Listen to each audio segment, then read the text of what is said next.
I have a question for Jesus Christ. We are pleased. In the Bible, we are reading that Jesus Christ was born. He was, during his childhood, he went to the church with his parents. That is all what we see, up to the age 10. Then, all of a sudden, you see him entering the city during his 33 years. Where was he during that time, 10 to 33? Yes. We are speaking through Jesus and the consciousness of Jesus, including all aspects of him coming together as a one voice. And it would be difficult for me to unveil the entire scope of what had taken place during those years, for it was a combination both of internal processing as an individual soul, understanding a mission at a very young age that I was set out to accomplish, and the training for that through the masters who were brought to earth to ambassador me, as well as very grounded and earthly experiences that many would not believe I was meant to have.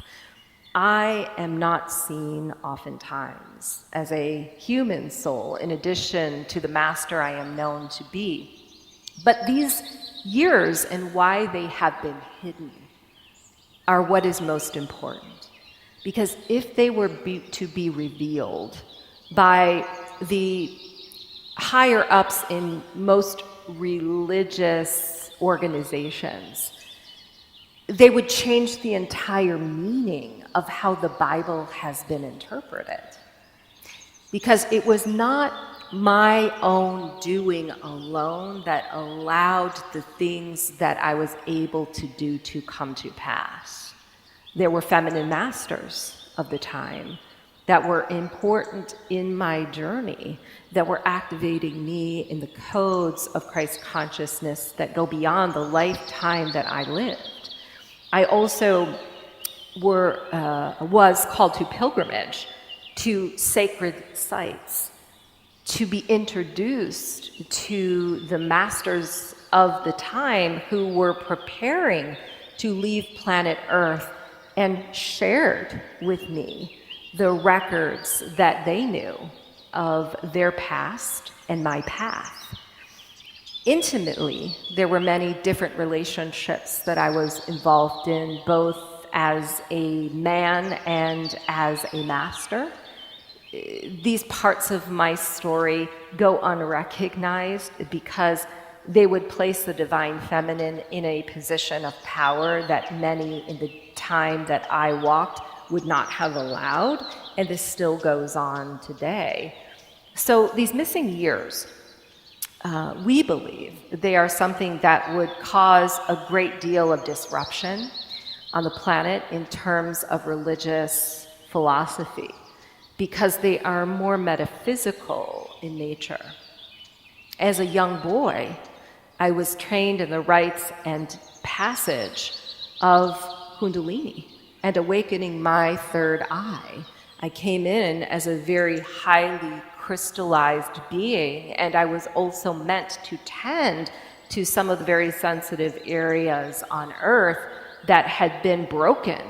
And these include grid systems, pyramids, for example.